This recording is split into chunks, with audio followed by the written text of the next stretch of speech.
고령화와 저출산 등의 이유로 1인 가구 비중이 빠른 속도로 늘고 있는데요. 하지만 1인 가구의 상대적 빈곤, 사회적 단절과 고립은 더 심화되고 있다는 연구 결과가 나왔습니다. 한국보건사회연구원의 빈곤 개념 및 측정 동향과 정책적 시사점 보고서에 따르면 경제적 박탈 점수와 사회적 배제 점수 모두 1인 가구가 일반 전체 가구보다 악화된 것으로 나타났습니다.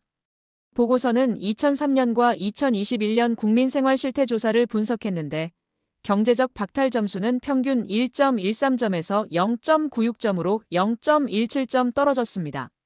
사회적 배제 점수는 1.52점에서 1.47점으로 0.05점 낮아졌습니다. 경제적 박탈이 줄어드는 속도보다 사회적 배제가 감소하는 속도가 더 느린 셈입니다. 경제적 박탈은 물질적 결핍과 생존에 초점을 둔 지표고 사회적 배제는 사회의 구성원으로서의 참여와 상대적 빈곤에 초점을 둔 지표입니다. 경제적 박탈과 사회적 배제는 각각 10개 지표를 바탕으로 측정했는데요. 경제적 박탈에는 돈이 없어서 끼니를 거른 적이 있는지 또는 전기전화 수도세 중 하나 이상을 내지 못해 단전단수된 적이 있는지 등이 포함됐습니다. 사회적 배제는 한 달에 한 번 이상 가족과 외식했는지, 어려울 때 이야기를 나누고 위로를 받을 수 있는 친척이나 친구가 있는지 등이 지표로 활용됐습니다.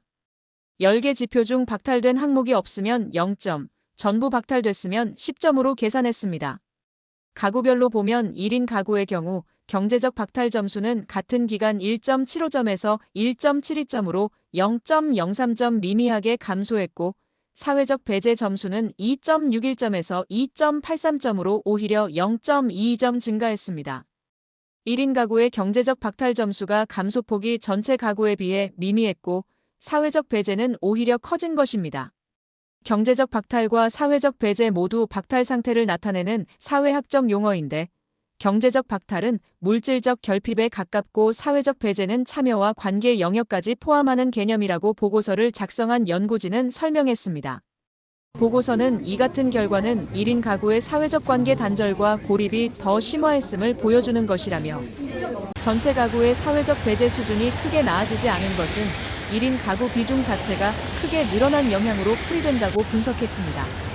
2003년 15.5%였던 1인 가구 비율은 2021년 32.8%로 2023년에는 35.5%까지 높아진 상황입니다. 1인 가구는 2인 이상 가구에 비해 경제적 빈곤의 절대적 수준도 높고 개선 속도도 느렸습니다.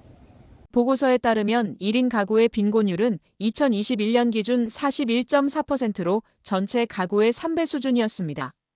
2003년과 비교해 2인 가구는 빈곤율이 34.5%에서 21.3%로 3인 이상 가구도 절반 내지 3분의 1 수준으로 크게 줄어든 데 반해 1인 가구는 47.3%에서 5.9%포인트 줄어드는 데 그친 것입니다. 보고서를 작성한 여유진 보건사회연구원 선임연구위원은 빈곤 정책에서 좀 더 다양한 빈곤 지표를 활용하고 상호 비교함으로써 대상 표적화와 빈곤 사각지대에 대한 지평을 확대하고 나아가 좀 더 포용적이고 효과적인 정책 수단을 강구할 수 있을 것이라며 다양한 빈곤 지표의 활용은 빈곤 효과 평가의 실용성을 높이는 데도 기여할 것으로 기대된다고 말했습니다. 지금까지 월화TV였습니다.